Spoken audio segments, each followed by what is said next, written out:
ಎಲ್ರಿಗೂ ನಮಸ್ಕಾರ. ಇವತ್ತು ಬೆಳಗ್ಗೆನೇ ಎದ್ದೇಳ್ತಾ ಇದ್ದಂಗೆ ನಾಲ್ಕರೇನ ಅಂತ ಕೂತ್ಕೊಂಡೆ. ಆ್ಯಕ್ಚುಲಿ ಇವತ್ತು ಎಕ್ಸಾಮ್ ಇತ್ತು.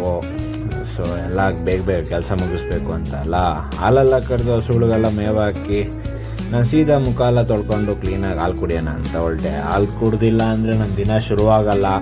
ಹಾಗೆ ಹಾಲು ಕುಡಿಯೋಣ ಅಂತ ಹೊರಟೆ. ಹಾಲೆಲ್ಲ ಕುಡಿದ್ಮೇಲೆ ಕುಡುಗೋಲು ಎತ್ಕೊಂಡು ಸೀದಾ ತೋಟಕ್ಕೆ ಹೊರಟೆ. ಯಾಕಂದರೆ ಚೆನ್ನಾಗಿ ಮಳೆ ಬೇರೆ ಬಿದ್ದಿತ್ತು. ಮೇವು ಹೆಂಗಂದರೆ ಬಿದ್ದೋಗಿತ್ತು. ಸೊ ಎಲ್ಲ ಕೊಯ್ದುಬಿಟ್ಟು ಸ್ನಾನ ಮಾಡಿಕೊಂಡು ಕ್ಲೀನಿಗೆ ತಲೆ ಎಲ್ಲ ಒರೆಸ್ಕೊಂಡು ಇನ್ನೇನು ನಾಷ್ಟ ಮಾಡೋಣ ಅಂತ ಇದ್ದೆ. ನಾಷ್ಟ ಇವತ್ತು ಬಂದ್ಬಿಟ್ಟು ನಾರ್ಮಲ್ ಚಿತ್ರಾನ್ನ, ನಮ್ಮ ಬಡವರ ಬಿರಿಯಾನಿ ಚಿತ್ರಾನ್ನ ಸೂಪರಾಗಿತ್ತು. ಆಮೇಲೆ ನಾಷ್ಟ ಎಲ್ಲ ಮುಗಿಸ್ಬಿಟ್ಟು ರೆಡಿ ಆಗ್ಬಿಟ್ಟು ಕ್ಲೀನಾಗಿ ಬ್ಯಾಗೆಲ್ಲ ಹಾಕ್ಕೊಂಡು ಸೀದಾ ನಾನು ಹೊರಟಿದ್ದೆ. ಎಲ್ಲಿಗೇಳಿ ಗೆಸ್ ಮಾಡಿ ಕಮಾನ್. ನಾನು ಹೊರಟಿದ್ದೆ ಮೆಜೆಸ್ಟಿಕ್ಕಲ್ಲಿರೋ ಲಕ್ಷ್ಮೀ ಹಯಗ್ರೀವ ದೇವಸ್ಥಾನಕ್ಕೆ. ಯಾಕಂದರೆ ಇವತ್ತು ಎಕ್ಸಾಮ್ ಇತ್ತು. ದೇವ್ರಿಗೊಂದು ನಮಸ್ಕಾರ ಆಗ್ಬಿಟ್ಟು ಎಲ್ಲ ಒಳ್ಳೇದಾಗಲಿ ಅಂತ ಬೇಡ್ಕೊಂಡು ನಾನು ನಮ್ಮ ಫ್ರೆಂಡ್ಸ್ ಸೀದಾ ಕಾಲೇಜ್ ಕಡೆ ಹೊರಟ್ರಿ. ಫುಲ್ಲು ಎಕ್ಸಾಮ್ ಟೆನ್ಷನಲ್ಲಿದ್ದೆ. ಸೊ ಏನೂ ಕ್ಲಿಪ್ ತೊಗೊಳಕ್ಕಾಗಿಲ್ಲ. ಹಾಗಾಗಿ ಎಕ್ಸಾಮ್ ಎಲ್ಲ ಮುಗಿಸ್ಕೊಂಡು ವಾಪಸ್ ಮನೆ ಕಡೆ ಬಂದೆ. ಬರೋ ದಾರಿಯಲ್ಲಿ ಫ್ರೆಂಚ್ ಫ್ರೈಸ್ ಒಂದು ಸ್ವಲ್ಪ ತೊಗೊಂಬಂದೆ.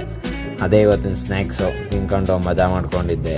ಸೊ ಇವತ್ತೆಲ್ಲ ಒಂದು ಚಿಕ್ಕ ವ್ಲಾಗ್ ಎಂಜಾಯ್ ಮಾಡಿದ್ದೀರಾ ಅಂದ್ಕೊತೀನಿ. ಆಮೇಲೆ ರಾತ್ರಿ ಫೈನಲ್ಲ ಬಸ್ಸಾರು ಮುದ್ದೆ ಸೊಪ್ಪು ಸೂಪರಾಗಿತ್ತು. Okay, thank you, bye.